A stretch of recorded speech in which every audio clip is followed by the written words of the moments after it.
Hello and welcome to this Let's Chat trajectory.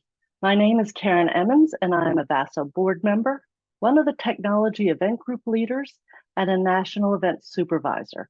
I'm accompanied today by Brandon Harvey. Give me a second to highlight him as well, or highlight the two of us.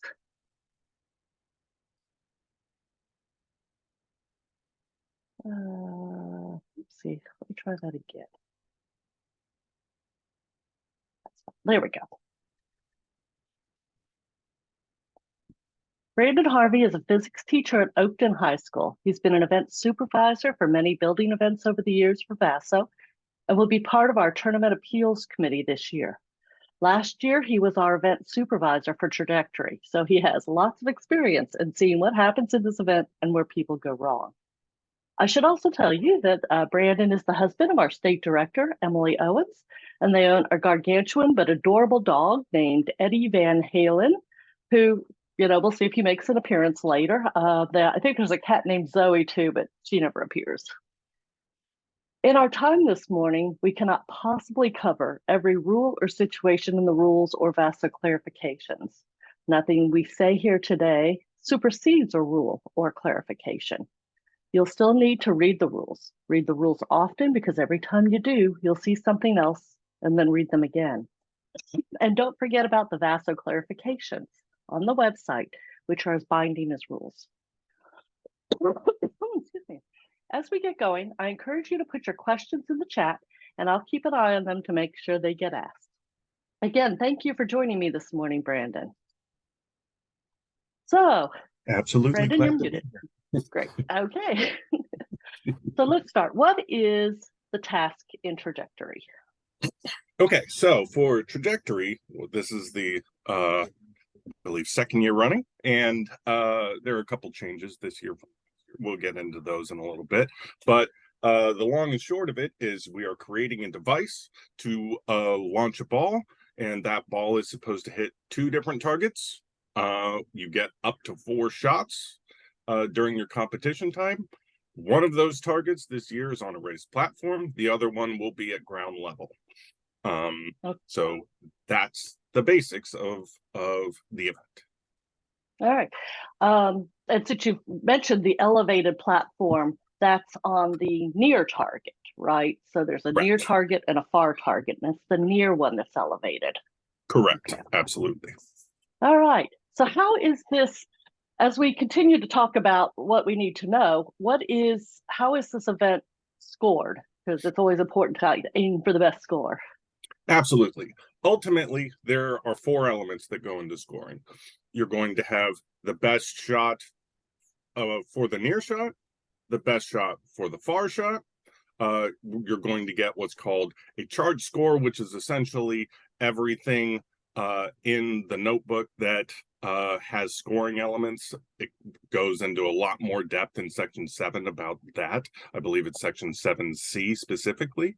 And then there's also a bonus score, which we'll get into a little bit more later as well. The bonus score essentially being if you get within a certain range of each of the targets, you have the opportunity to do what's called a bucket shot, and that can get you bonus points. Okay. So how do you score the near shot? The near shot is, again, it's going to be the one that is elevated.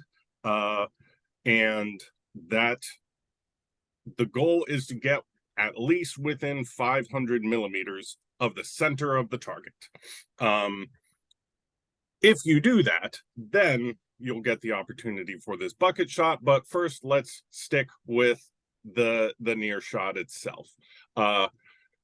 You're going to get points based on how close it is, and it's up to a maximum of 4,000 for the near one, and it's measured via straight line distance from the center of the target. So essentially, it's measured in millimeters. So if the idea would be if you're within 4, so it's the distance away from the center, right? Mm-hmm. And so it's 4,000 minus your distance off in millimeters. Correct. Okay. So so that looks like a pretty big score. So what is the far shot?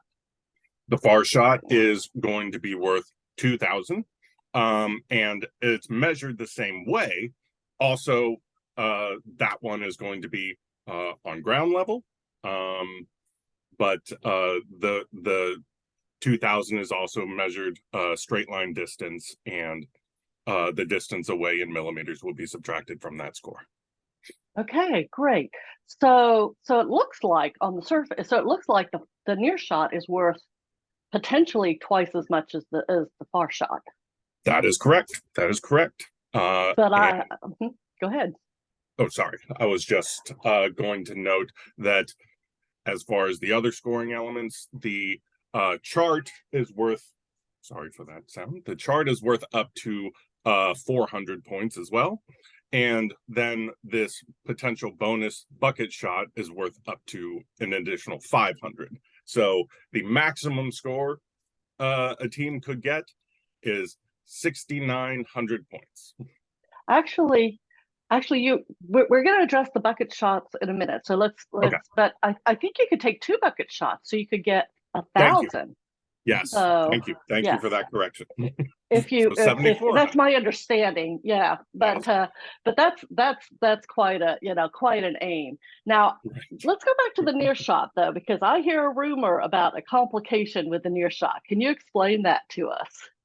Well, the new this year, the near shot is going to be on a table.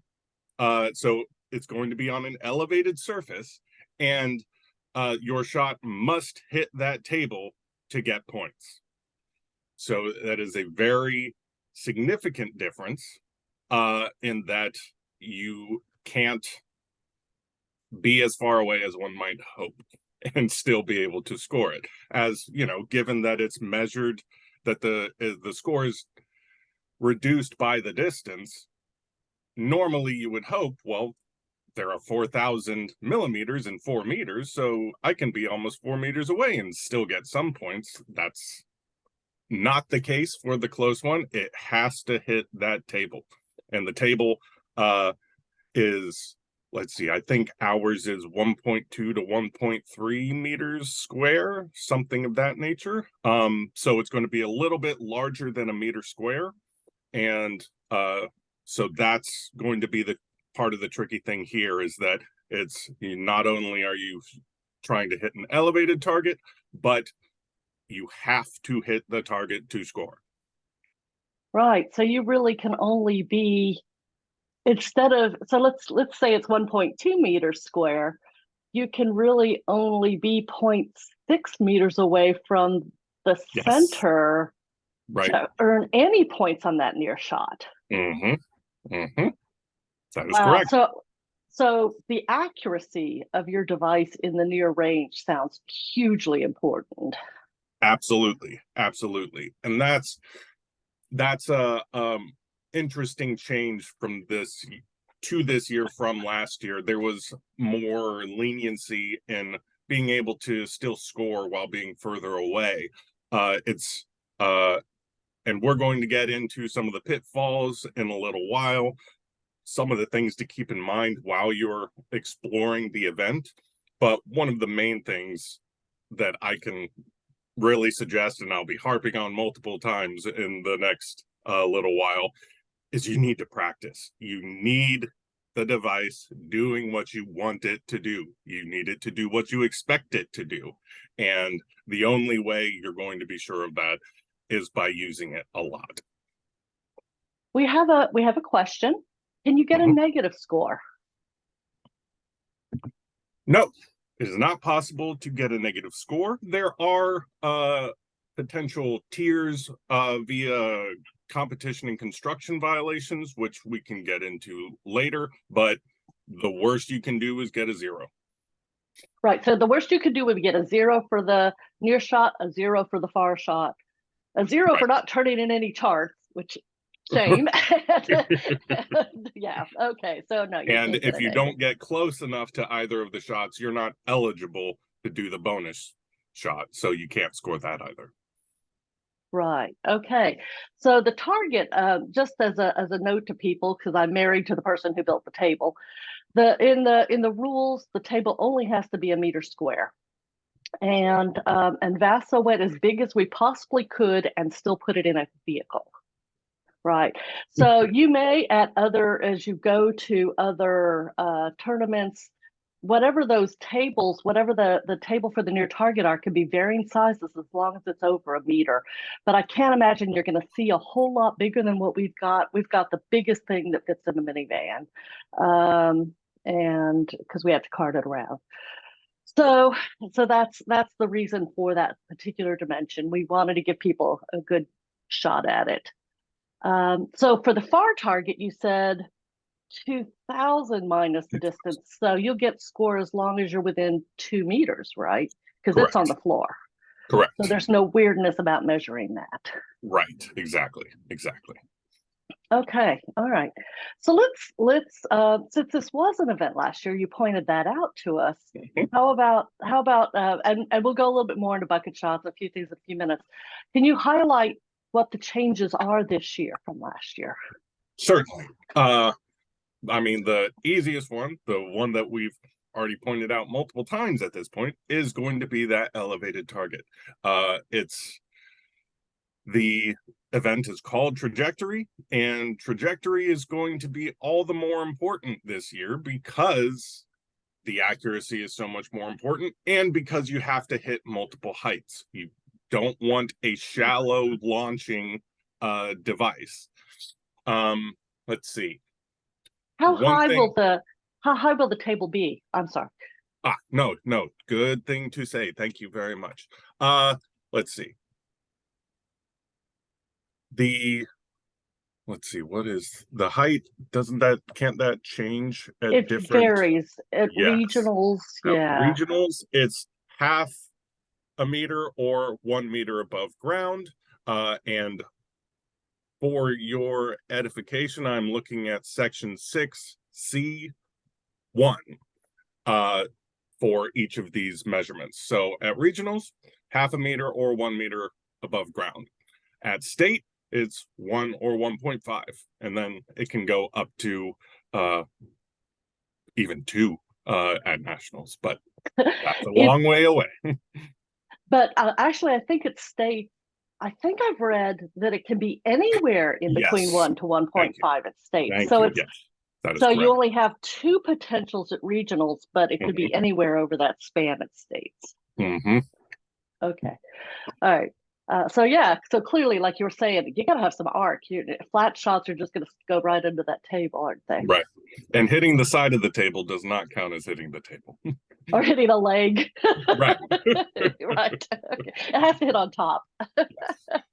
Yes. So I did halt your forward progression. What else were you going to tell us about some of the new things? Oh, no, absolutely. I'm glad you did. As far as other new things, more specifications, things of that nature, they are more specific as far as the types of balls that can be used. They include, where are they? Want to list them all correctly. Tennis, racket, and ping pong balls. They should be standard balls. Don't use practice balls of any of those types. You want the standard measurements of any of those 3. So they got rid of that weird practice golf ball that none of us really understood what it was anyway, right? So yes. That's gone. No, that's not possible. Okay. Correct. And I've definitely saw last year people using practice tennis balls. I don't even know if such a thing really exists for racket balls. Just don't even do it. You just get used to using one of those 3 standard balls, and you'll be just fine. Let's see.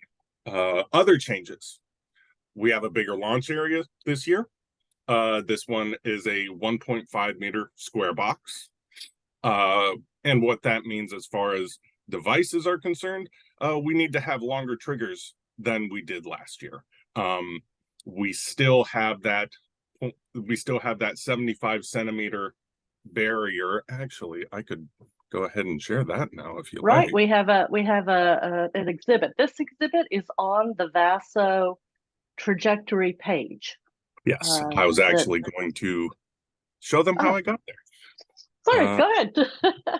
let's share this screen. Share that. Okay, so we're on the trajectory page.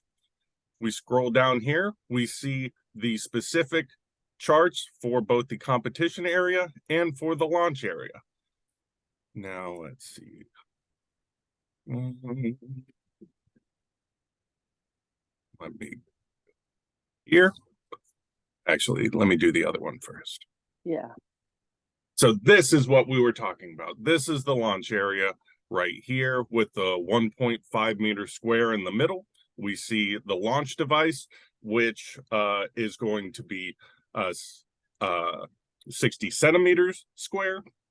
And that's, I believe, the same as last year. So the launch area is bigger. We still have the 75 centimeter gap that needs to occur between where you stand and where the launch area, which will be laid out on the floor as it was last year. So that'll be clearly delineated. And you must be either to the side or behind the launch area during actual launches. So one So of the oh, I'm sorry, go ahead. no, just fine. Just fine. So one of the things that's striking me as I look at this diagram is that it's not 75 centimeters away from the device. It's Right. 75 centimeters away from the launch area. So those trigger strings or whatever trigger thing you're using has to be maybe longer than you think and longer than last year since the launch area is bigger. That is correct. And that's also important to note because if you're keeping like the same sort size trigger, you're very likely going to have to move your device closer to the side. And the targets are going to be based of they're going to be set based upon a center line from the center of the launch area. So you may be shooting a bit off target if you do that. It's all something that's completely doable, but it's something to keep in mind with this larger launch area. We had a question submitted before in our question document that people could submit ahead of time. Somebody was, and I think the answer may fall out of this. So I'm going to ask the question now. The question is, can we have a launching device that is held by the competitor?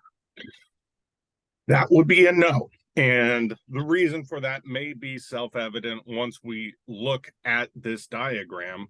If the device has to be within the launch area and the competitor explicitly cannot be within the launch area during launch, it cannot be handheld. The only thing that the competitor is touching at that point is the trigger string.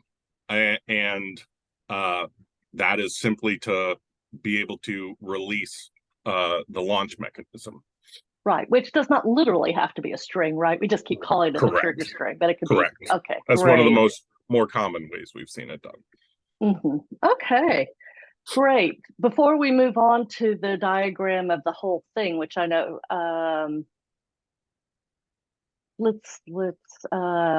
so going back.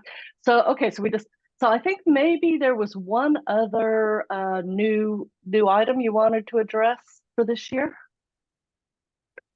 Yes.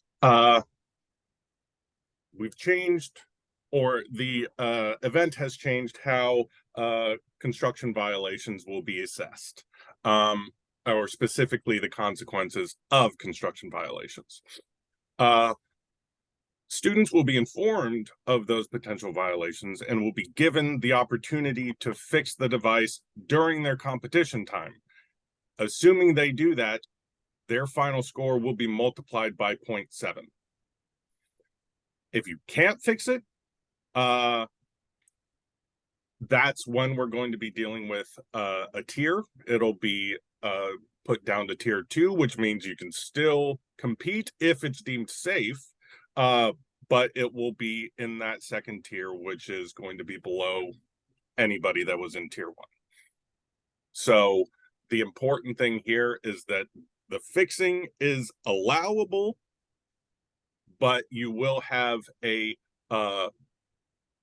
functional penalty in that multiplication of 0.7. So really, all I would say about that is don't let that be an issue. Just make sure you're within the ranges, and it does not have to go right up against those measurements. We'll talk about that more in the pitfalls, but you don't want that to be an issue for you on competition day.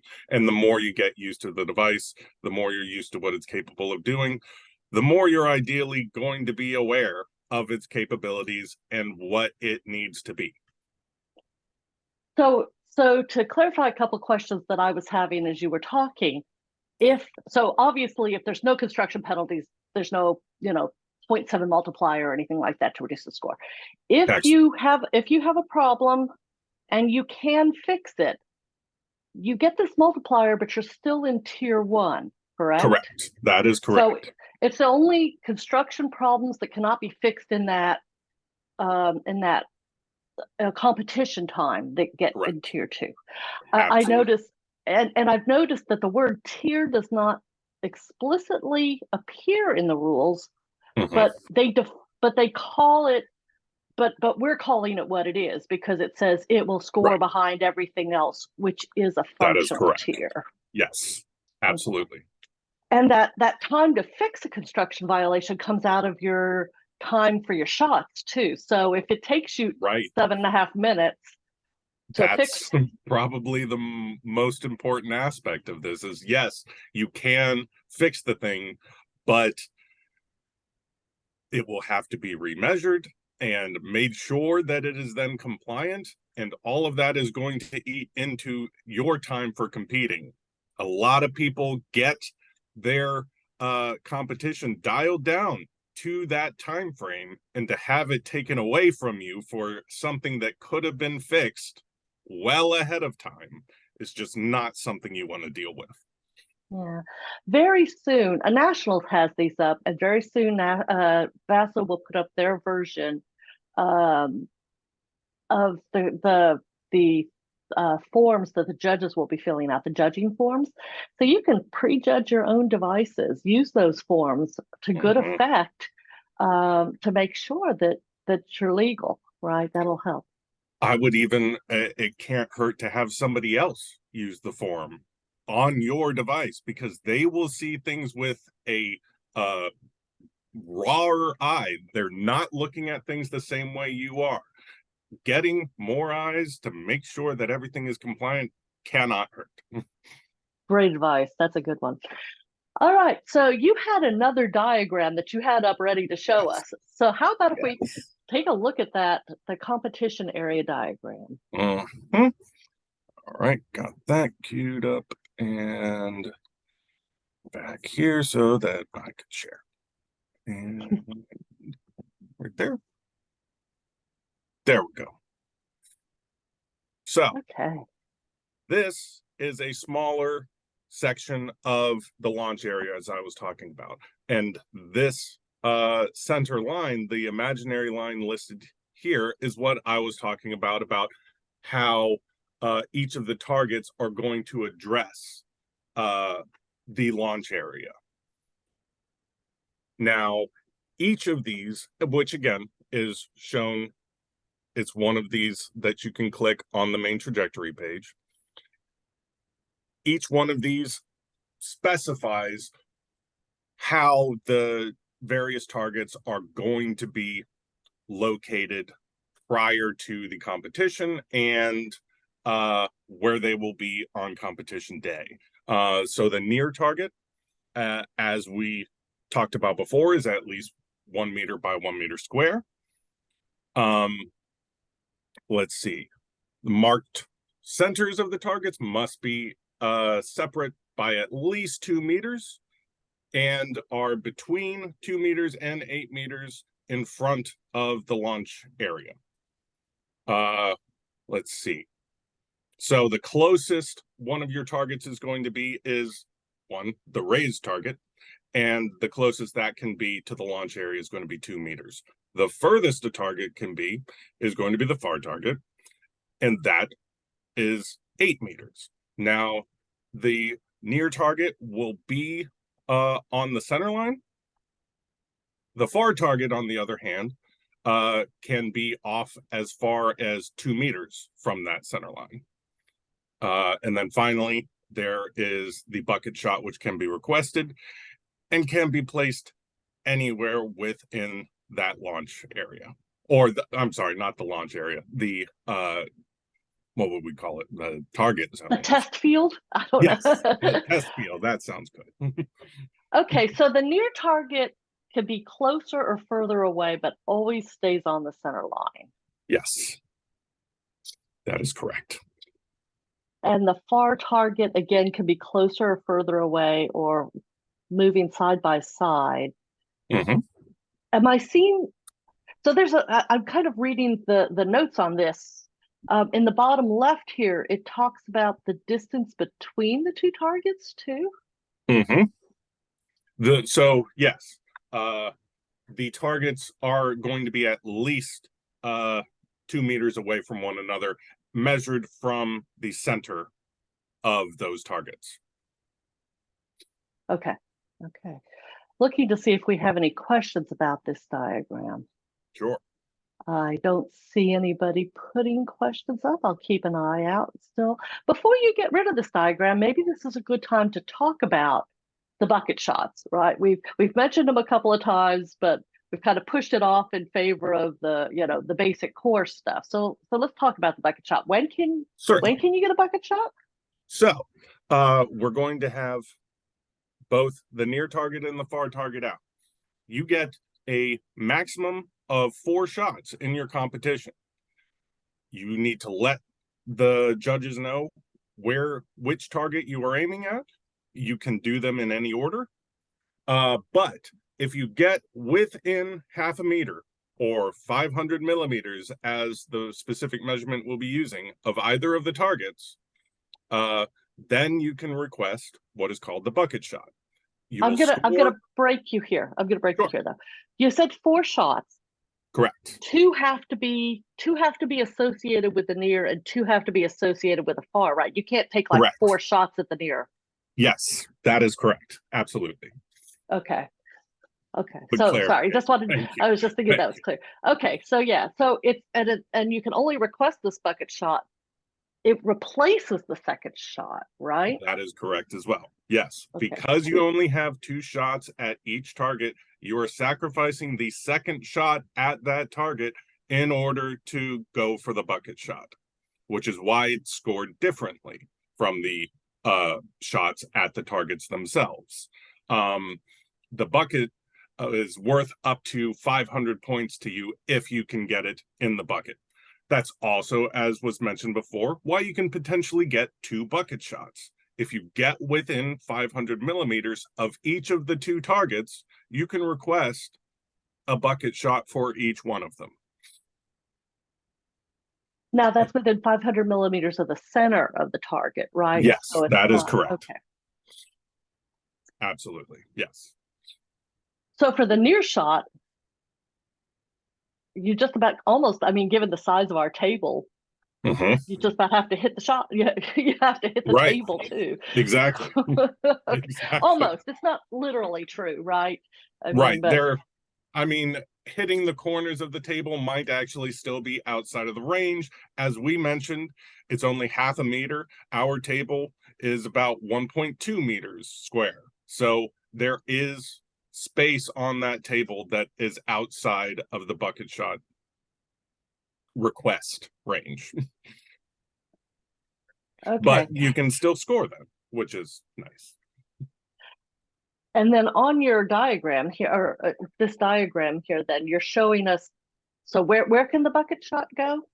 Or where can the bucket be placed? It's not your request. The event supervisor decides where the bucket shot is. Absolutely.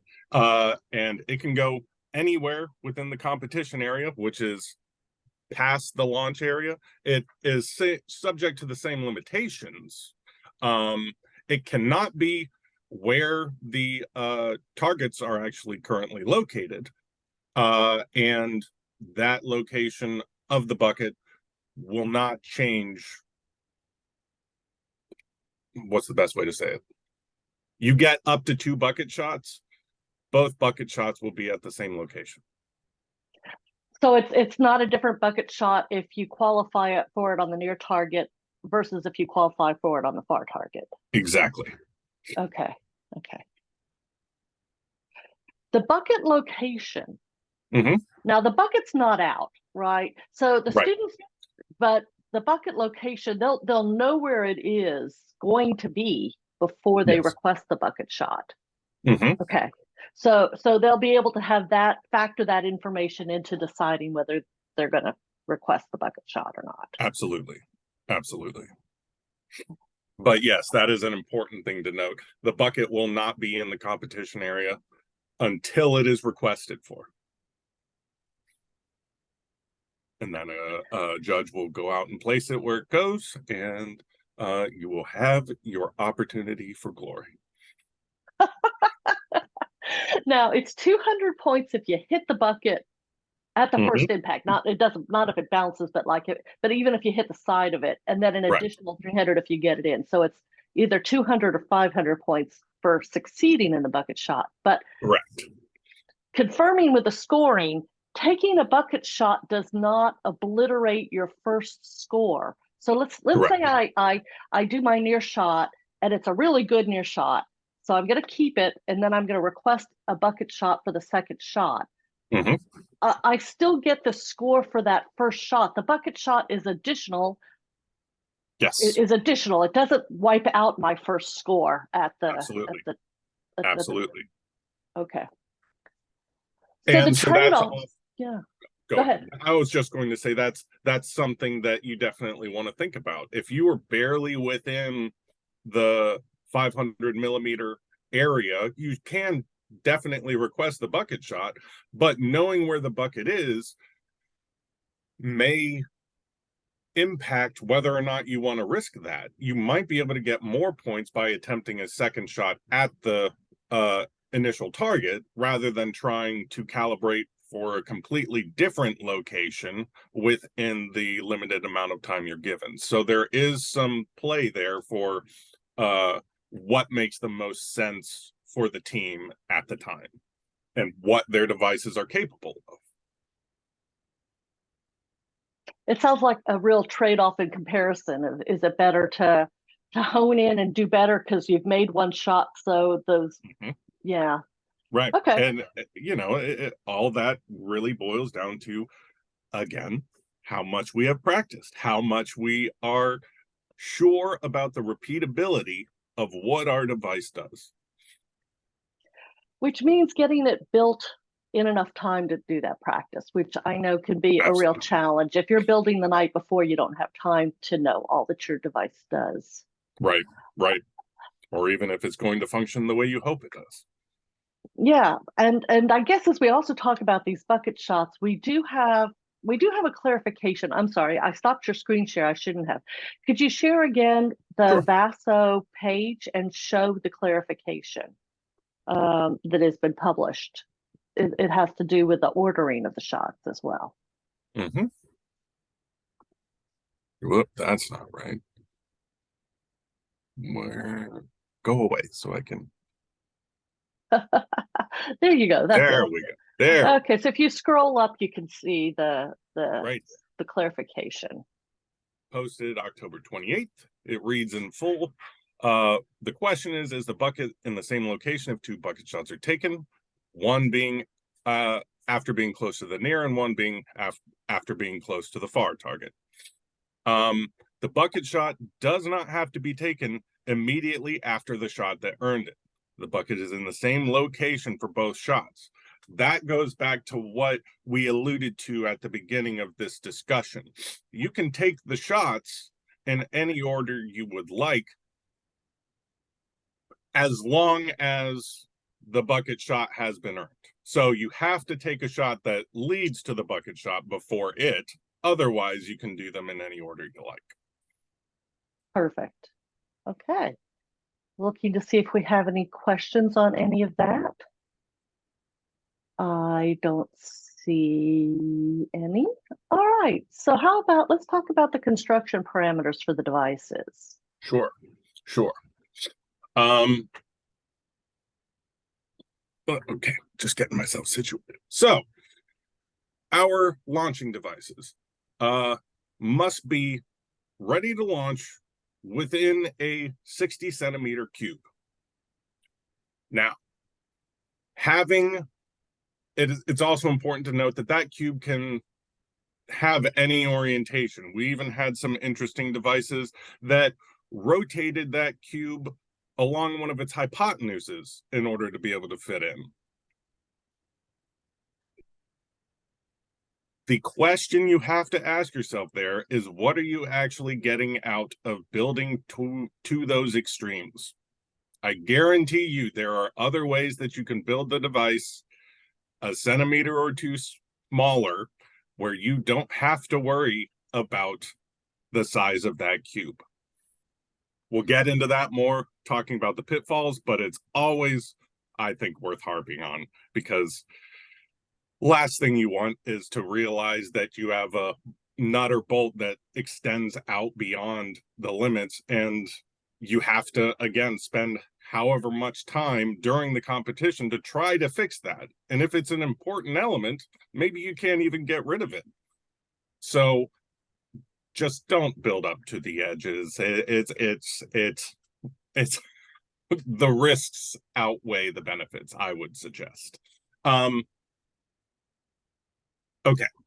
so that's about dimensions. As far as the launch force itself, it has to occur via, I think the terminology is non-metallic elastic solids. So what that means for us is there's no electricity. You can use tools as sighting devices, but they cannot be on the launcher during the actual launch. You need to be using elastics as far, as your launching mechanism. We had some teams that had some really creative concepts that were based upon falling weights last year. They really had it dialed in well too, but it's just not a legal means of launching the device. And so that's another reason why I would suggest, going back to something we said earlier, have other people look at your device with the rules in front of them. They very likely will see things that you didn't see, and it can only better inform you of the situation, get you to think about things in different ways. So that's everything about the launch force. Let's see. Next would be to mention the trigger. Just like last year, the space around the launch area is 75 centimeters. So your trigger has to be bare minimum 75 centimeters long. I would recommend making it significantly longer, simply because you want your device to be anywhere within the launch area that is most effective to hit the targets. It's a big launch area, 1.5 meters squared.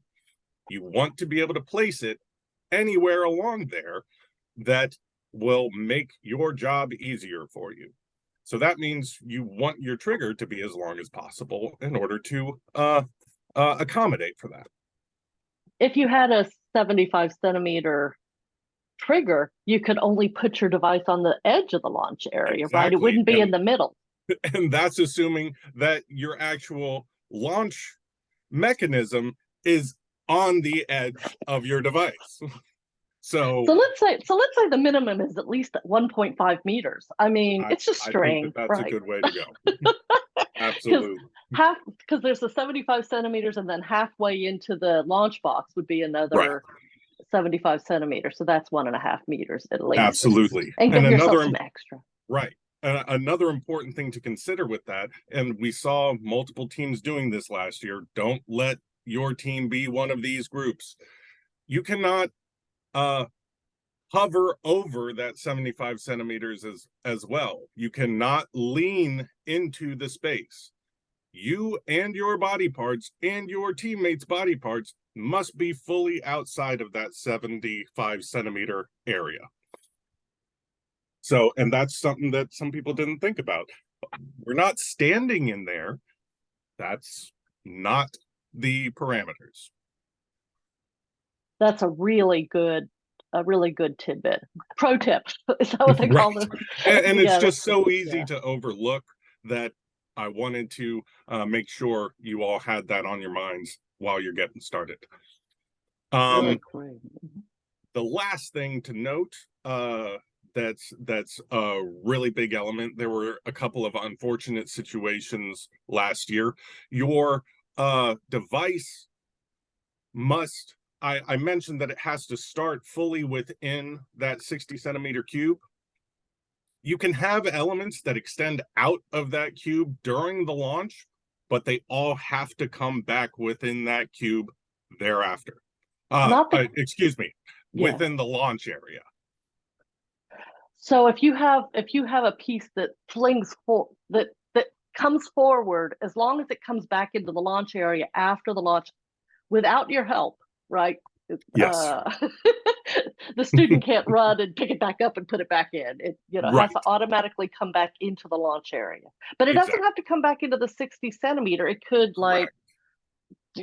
I don't know. I mean, you're watching me wave my hands around. That's not helpful. But if Right. as long as it If comes, it functions like a slingshot, Mhm.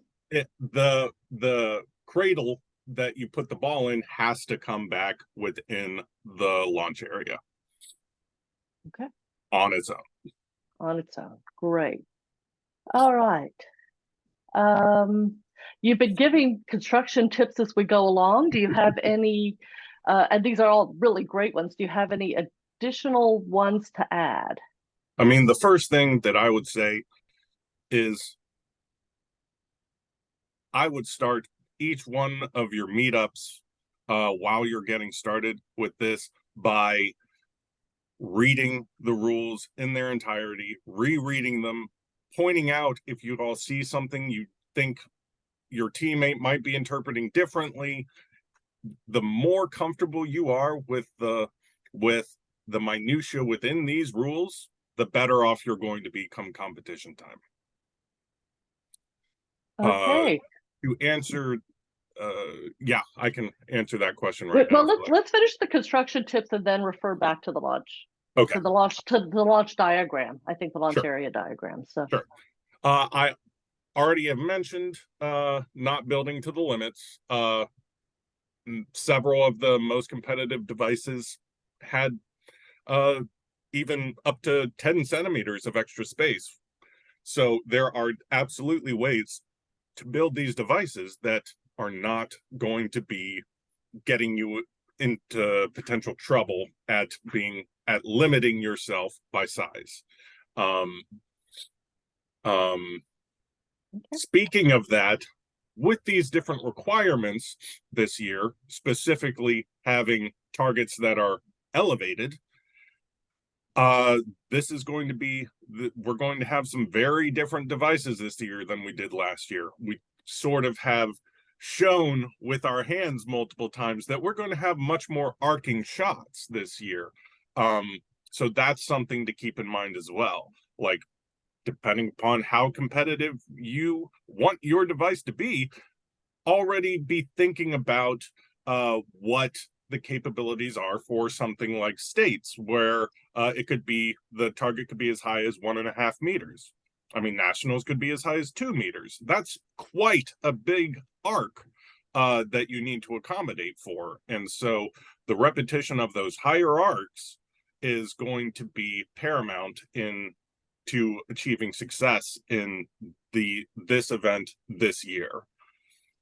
And that's really the biggest thing that I can suggest is the more repeatable your device is, the better off you're going to be. And that's really only going to come through practice and through good use of your log. Record the changes you make and what those do to your device. Okay. We've had a question about the launch area. So could you bring back the launch area diagram and show one more time the difference between the 60 centimeters and the 1.5 and the 75 centimeters in the launch area? Yes. So we have this diagram shows an area for the device size that'll be located within the launch area to make measuring it easier. That's just for the size requirements of the device. During the 60 centimeters. time, the 60 centimeters, yes. Yes. Okay. During the competition time, the launch area is 1.5 meters square. What was the full? Yep, Did that answer the question? That's it. Just, okay. I think that answers the question. Great, okay. Thanks. Perfect. So your device can go anywhere within that launch area during the competition for its actual launch. All right. I think, let's see, we've talked a lot about where people can go wrong. And I don't think we need to review all of those things, but perhaps let's talk about the one that we haven't, which is the floor. Yes. We're trying, this actually goes back some to the types of balls that are allowed. One of the balls that specifically isn't allowed is a golf ball, and that's because of the damage it can do to the floors. Much the same way, build your devices in such a way that they are not going to be damaging to the floor. If your device has enough force that it rattles around on the floor, that is not going to be ideal. It's going to be less repeatable, and it could actually do some damage to the floor that you're launching from. So I would suggest things like some teams used weights around the edges to keep the device firmly planted on the ground during competition. Some people used rubber feet on the base of the device in order to make it much more amenable to keeping our floor pristine. Those are definitely things to keep in mind.